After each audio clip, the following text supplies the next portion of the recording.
की मुलाकात करवाते हैं देश की दिग्गज फूड और एफएमसीजी कंपनी पतंजलि फूड से। 1986 में कंपनी की शुरुआत हुई थी। देश की प्रमुख एफएमसीजी कंपनियों में शामिल है। एडिबल ऑयल, फूड, एफएमसीजी और विंड पावर जनरेशन जैसे कामकाज में कंपनी है और बड़े बड़े ब्रांड्स हैं। पतंजलि, रुचि गोल्ड, न्यूट्रेला जैसे ब्रांड्स कंपनी ऑन करती है और प्रोडक्ट पोर्टफोलियो काफ़ी ज़बरदस्त विस्तृत है। और आइए आपकी मुलाकात करवाते हैं योग गुरु स्वामी रामदेव से, जो कि कंपनी के प्रमोटर हैं और लगातार कंपनी की ग्रोथ की जिम्मेदारी उनके हाथों में है। स्वामी जी, बहुत बहुत स्वागत है आपका। धन्यवाद हमें समय देने के लिए। कल बाजार बंद होने के बाद आपके नतीजे आए हैं। एक बार जल्दी से नतीजे एक बार हमारे दर्शकों के सामने रख दूं और उसके बाद आपसे सवाल पूछूंगा मैं। आय में 18% की बढ़त दिखी है।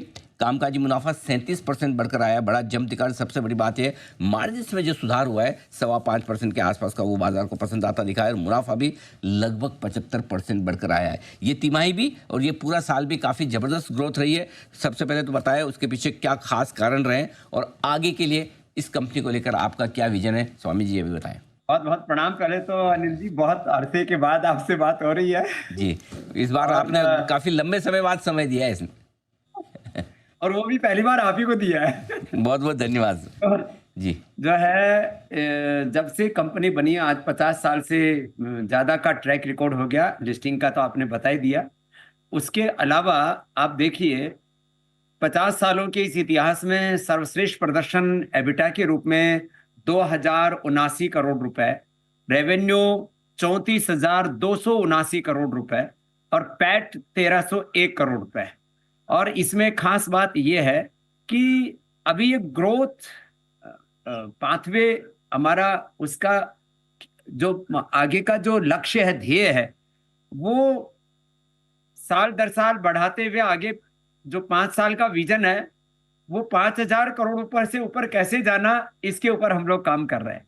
और उसके लिए जहां हमने जो ट्रेडिशनल बिजनेस है कंपनी का तेल का, उसमें तो वो भी बेस्ट किया हमने, 1,051 करोड़ रुपए किया उसमें। लेकिन इसमें जो फूड और एचपीसी है, माने hair care, dental care, skin care का, पूरे देश का एकमात्र इकलौता ये ब्रांड है पतंजलि, जिसने एक नव प्रतिमान घड़ा है।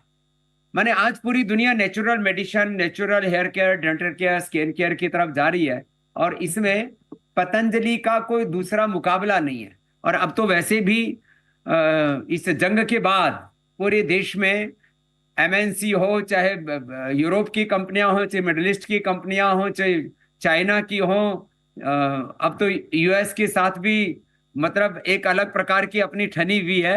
तो सब लोगों को लग रहा है कि अब ये जो आर्थिक स्वाधीनता का, स्वदेशी का मतलब क्या है, जो हमने बार बार देश में प्रश्न उठाया, आर्थिक आजादी का, तो उस आर्थिक आजादी की सबसे बड़ी पुरोधा कंपनी है तो पतंजलि फूड्स है। हाँ, उसके पीछे जो मदर कंपनी है अपनी पतंजलि आयुर्वेद, उसके पीछे दिव्य फार्मेसी और पूरा एक बहुत बड़ा तंत्र है, जिसमें 1 करोड़ से ज्यादा अपने कार्यकर्ता पूरे देश में हैं।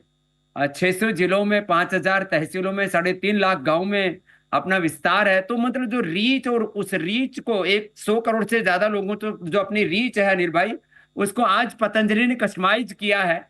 और एक बड़े रूप में इस रूप में हम आगे बढ़ रहे हैं कि अब एक ही कंपनी हमसे आगे बची है, यूनिलीवर।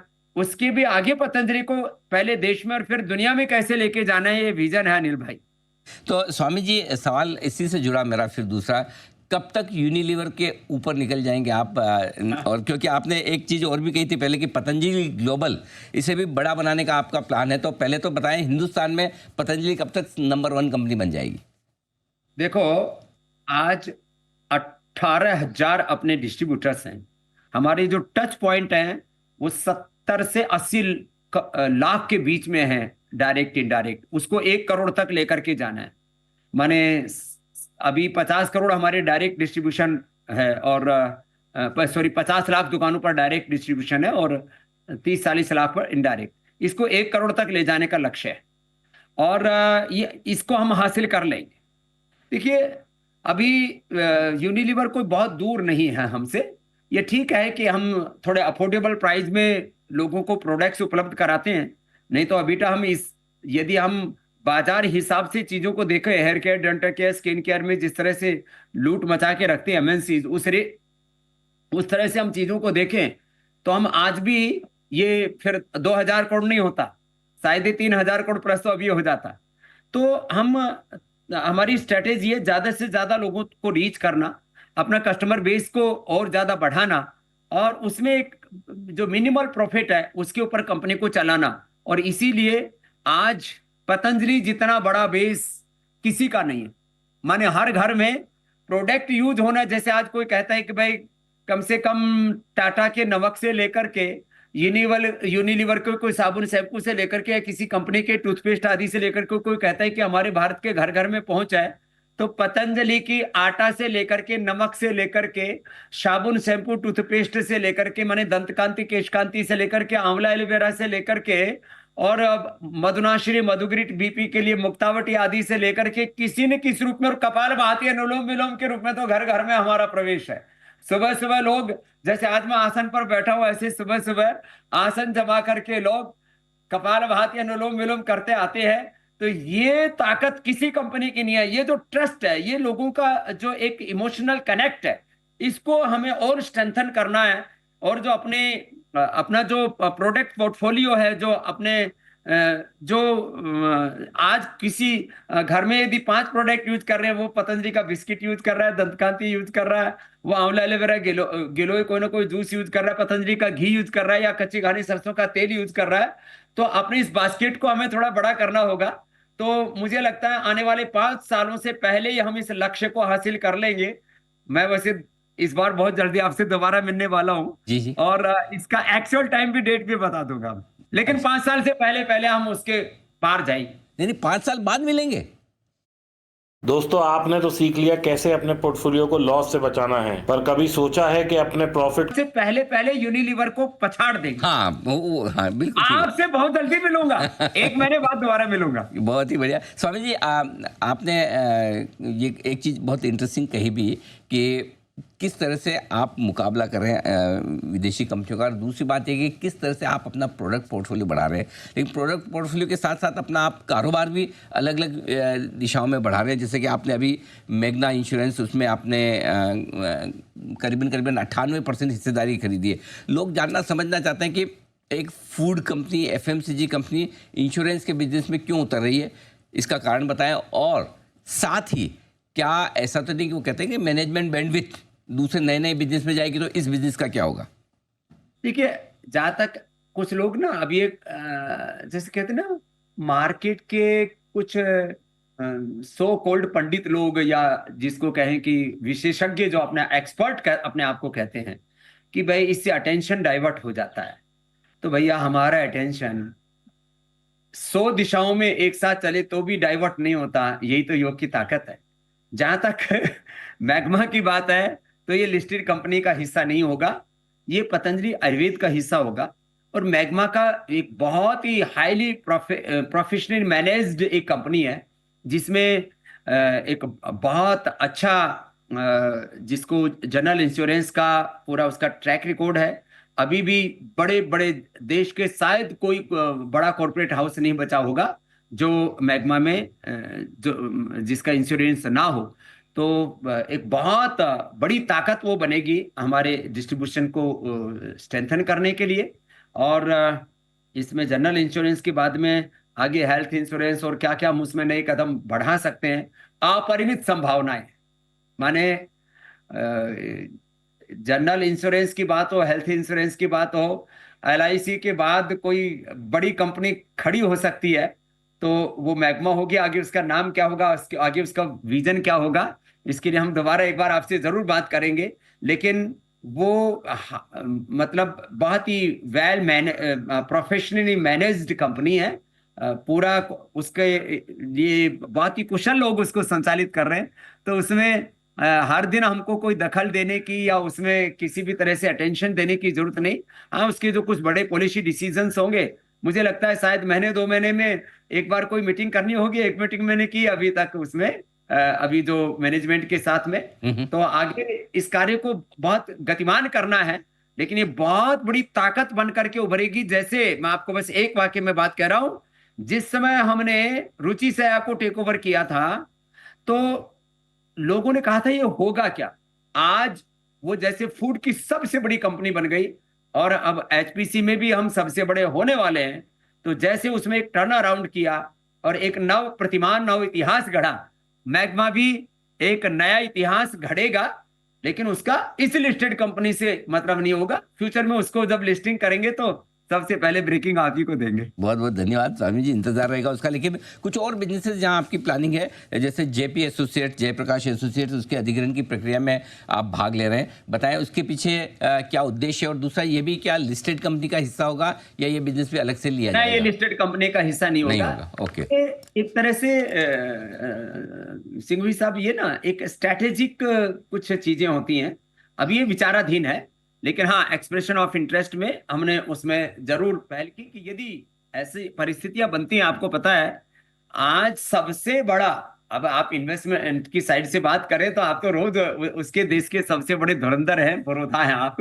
लेकिन यदि कोई एनसीएलटी में कोई इस तरह की अपॉर्चुनिटी मिलती है, वहां आपको माने अप्रत्याशित एक आपके लिए एक अचीवमेंट हो सकते हैं कुछ, यदि आप उसको इन्वेस्टमेंट की दृष्टि से देखें।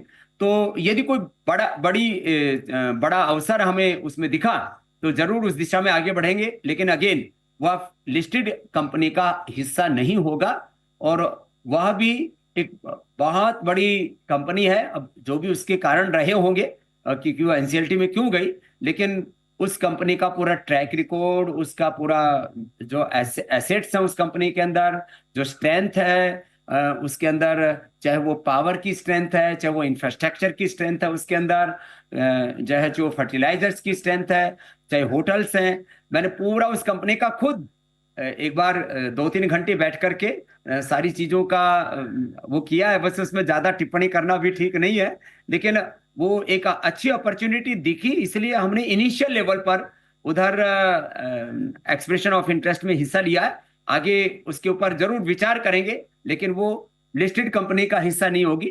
यदि उसमें कोई बहुत बड़ी अपॉर्चुनिटी आती है तो जरूर उसको हम देखेंगे। हम सुन रहे हैं कि कुछ इलेक्ट्रिक 2 व्हीलर्स या फिर एयर कंडीशनर्स, क्या इस बिजनेस में भी ग्रुप उतरने की तैयारी कर रहा है? वो भी ये 100% झूठी बात है। इसको अच्छा। मैं थोड़ा यदि मजाकिया मूड में बोलूं तो भैया, हम स्कूटर नहीं बनाएंगे, यदि मौका लगा तो सैटेलाइट या रॉकेट बनाएंगे। क्या बात है, वाह! बिल्कुल।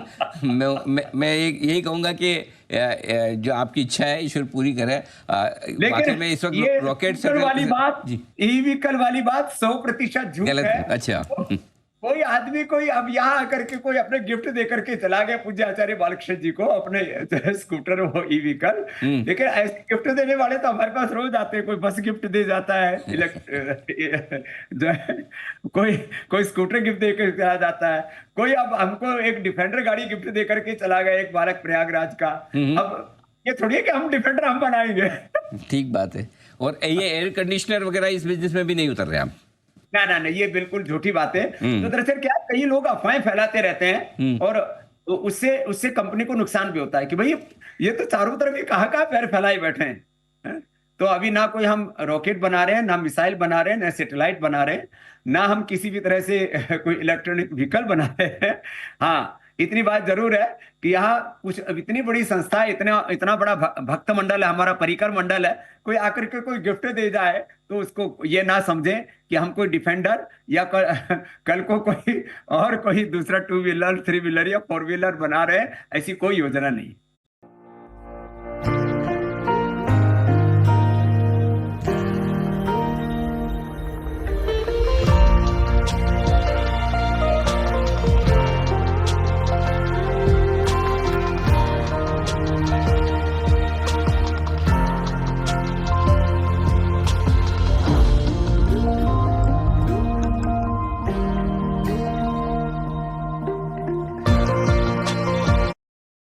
आपने ऑटोमोबाइल में जाने की बिल्कुल। और स्वामी जी, आपने पिछले साल में कई सारे ऐसे बिजनेस हैं जो आपने लिस्टेड एंटिटी में मर्ज किए हैं और इसको बड़ा किया है, और जिस प्राइस पे आपने मर्ज किए वो एक तरह से कह सकते हैं शेयर होल्डर्स को फ्री बोनस की तरफ से हल्की बिल्कुल नई के बराबर वैल्यूएशंस में किया है। तो हर साल भर निकलता है, फिर आपके शेयर होल्डर सोचते हैं अब स्वामी जी नया क्या मर्ज करेंगे, एक तरह से इनडायरेक्टली क्या बोनस देंगे। और कुछ ऐसा प्लान है इस वक्त के, कोई और ऐसा बिजनेस जो लिस्टेड एंटिटी के बाहर है जिसे आप अंदर लाना चाहते हैं? अनिल जी देखो, इतना मैं कहूंगा कि जो हमने बिस्किट, उसके बाद फूड, और फिर होम एंड पर्सनल केयर जो बिजनेस हमने उसमें मर्ज किया है, उसके आगे अलग अलग प्रोडक्ट लाइन में 15 से 25% की हमारी ग्रोथ की प्लानिंग है।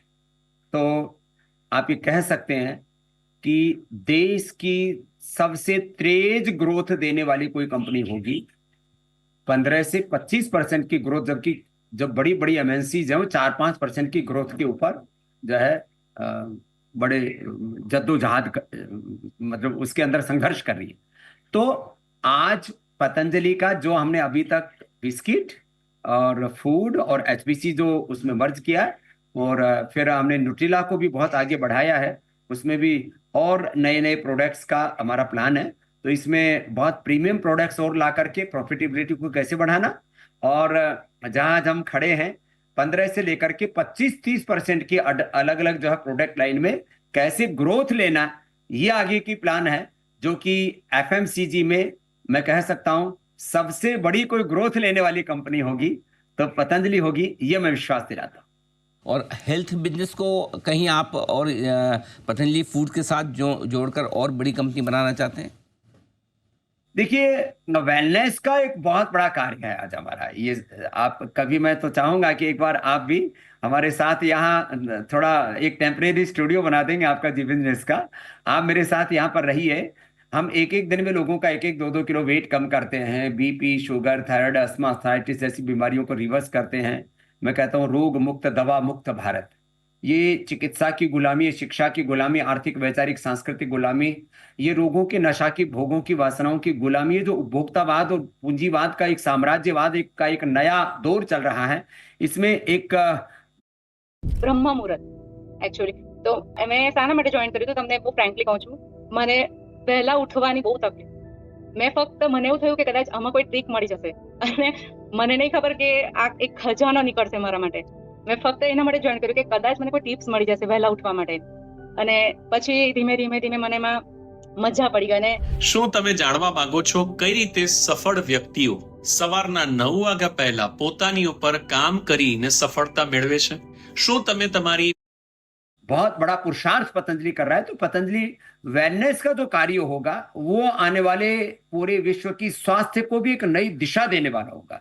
भारतीय शिक्षा बोर्ड के माध्यम से जो शिक्षा में एक अभिनव क्रांति, शिक्षा और संस्कारों का एक जो अभिनव सन्निवेश है, जहां पर संगम है, ऐसे एक नया कार्य होगा। तो ये कार्य हमारे लिए, शिक्षा का वाला कार्य पूरी तरह से चैरिटेबल होगा, लेकिन जो वेलनेस वाला कार्यक्रम है ये पूरे विश्व की स्वास्थ्य व्यवस्था को एक नया डायरेक्शन देने वाला होगा। तो इसके संदर्भ में भी आपसे एक बार दोबारा हम बात करेंगे कि हम पतंजलि वेलनेस के का जो हमारा सपना है कि उसको दुनिया का सबसे बड़ा वेलनेस सेंटर, जहां पर जो है टूरिज्म भी होगा, जहां पर स्पिरिचुअलिटी भी होगी, जहां पर रिलीजन भी होगा, जहां पर हिस्ट्री भी होगी। तो ये religious tourism, spiritual tourism, health tourism, detox, और सारे एक तरह से आज हर मनुष्य जो है ना परेशान है। किसी का बीपी बढ़ रहा है, किसी का थायराइड बढ़ रहा है, किसी की शुगर बढ़ रहा है। हम अनुलोम विलोम करा करके मुक्तावटी से, मधुनाशिनी मधुग्रट से शुगर, थायरोगिट धनिया के पानी के साथ दे करके, पॉइंट दबा करके थायराइड, अभी थोड़ी टिप्स भी दे देते हैं जब आए हैं आपके सामने। तो ये हम लोगों का ठीक करते हैं। और हर आदमी तो आज परेशान है, किसी को स्ट्रेस, उसको कहते हैं भाई थोड़ा भ्रामरी उद्गीत कर ले, ओंकार जप कर ले, मेधावटी ले ले। हमने गायत्री मंत्र पर जो रिसर्च किया अप्रतिम था मेरे भाई Anil ji. Parkinson's, Alzheimer, dementia, autism तक के जो है अंदर उसको रिवर्स कर दिया। ये एनिमल ट्रायल हम कर चुके हैं। तो हम तो रिसर्च एंड एविडेंस बेस्ड तथ्यों के आधार पर आगे बढ़ते हैं, और प्रत्यक्ष किम प्रमाणम, जो कुछ करते हैं वो सामने दिखता है मेरे भाई अनिल जी। नहीं, बिल्कुल। और आप देश के लिए और पूरे विश्व के लिए योग के द्वारा जो कुछ आप बहुत ही बढ़िया अभियान चलाकर ये काम कर रहे हैं। आई एम श्योर करोड़ों लोग हैं जो सुबह उठकर 5 बजे आपके साथ योग करते हैं। कुछ मेरे जैसे हैं जो सुबह नहीं कर पाते, वो शाम को करते हैं। लेकिन आप करते हो, लेकिन 20 सालों से, ये अच्छी बात है। बिल्कुल बिल्कुल। और उम्मीद करते हैं कि आपकी कंपनी की ये